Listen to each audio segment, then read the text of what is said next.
Beccles in Suffolk. Go ahead, James. Thanks for hanging on.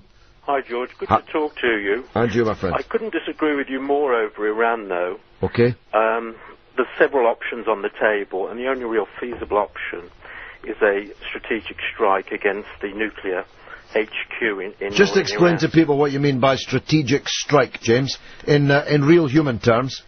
Well, I'd imagine that the mission would be conducted something like a stealth bomber, possibly from Israel, dropping bunker buster missiles on northern Iraq, which will then essentially destroy the... In northern Iraq? In northern Iran, sorry, which will then destroy the nuclear sites in north. But Iran's nuclear strikes are more than 80 in number and scattered throughout the country. They're scattered throughout the country, but there is intelligence as to where they would be. Would that be the kind of intelligence that told us there were weapons of mass destruction in Iraq? Well, there would be no grounds for a strike on northern Iran unless there was good grounds to believe that there were nuclear installations there. But we were told that there were good grounds for believing that the Iraqis had weapons of mass destruction, and that turned out, however good the grounds for suspecting, to be absolute balderdash. But you're talking there about an invasion which led to regime change. No. I'm just dealing, first of all, James, with the issue of intelligence. You're telling me that this will be done, and the anodyne, or if you'll forgive me saying so, Orwellian phrase that you used, was a strategic strike, which is, of course, code for large amounts of high explosives raining down on people's heads. Now, you say you know where Iran's nuclear facilities are, although you didn't appear to know that they're more than 80 in number, and they're not in northern Iran, they're all over Iran. And then you tell me that that would be the target because of intelligence. Now, I'm sorry, James, but there will be people listening to this who don't know whether to laugh or cry at somebody like you, an intelligent man, coming on and repeating the mantra about intelligence when you know what you know now about the intelligence that led us into the disaster in Iraq, James. If I can answer that, George. Of course. If you're suggesting that was going to be a full military invasion of Iran... No, I'm not suggesting that. James, I'm not suggesting that. But what I'm telling you, and I promise you on this, and I hope you never have to phone me up and say that I was right. I'm promising you this. Do not imagine that Iran will treat a strategic strike any differently from a full-scale invasion. Trust me on this, James. I know what I'm talking about. If we bomb Iran, Iran will bomb us back. And amongst the places it will bomb us is here in the centre of London.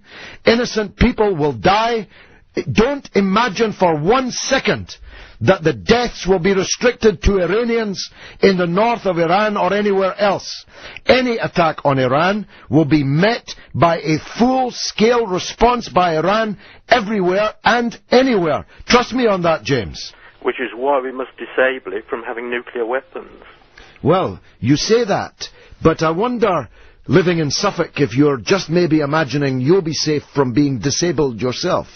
But let me tell you, as someone who lives in London, who represents 100,000 souls in London, who lost constituents the last time an underground train blew up, let me tell you, there'll be a lot of disabled people in London in return for your disablement of Iran's nuclear power plants, which are absolutely legal, which they have as much right to develop as we do, and any attempt to bomb Iran, which you're attempting to sanitize with all your military talk, any attempt to bomb Iran will not be one strategic strike on one place in the north of Iran. It will have to be hundreds of strategic strikes on more than 80 places, even if it's only restricted to the nuclear plants. And there's every reason to believe, in the wake of the American statement, criminalizing, making terrorists of the Revolutionary Guard in Iran,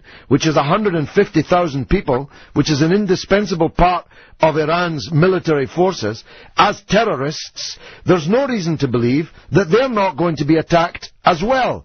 And I'm telling you, James, and you seem strangely unmoved by it, Iran is not a broken-backed country. Don't imagine this is some cheap, broken-down, darkest African, impotent, defenseless country that you are so somnolently seeking to talk us into bombing.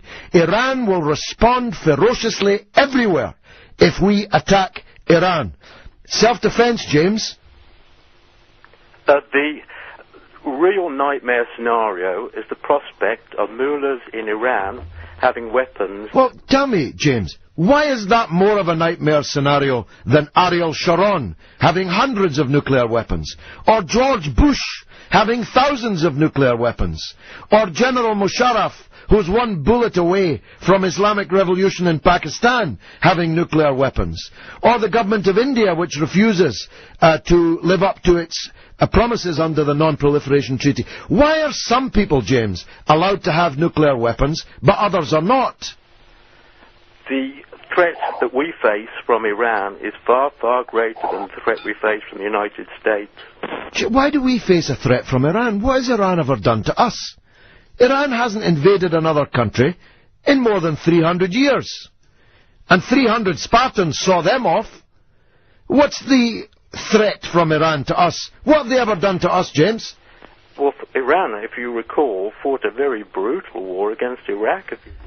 I can't believe that you just said that. Iran didn't fight a brutal war against Iraq.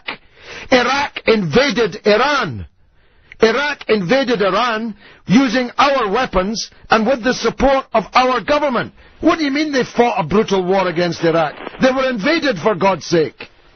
They were invaded, but they fought a very brutal campaign. What does that have to do with them being a threat to us, for God's sake? We encouraged Iraq to invade them, and now you're using the fact that they fought hard to defend their country when it was invaded as a reason for us invading them. You're going to give me a heart attack, James. I better go on to another caller. Here's Andy in West Wickham. Go on, Andy.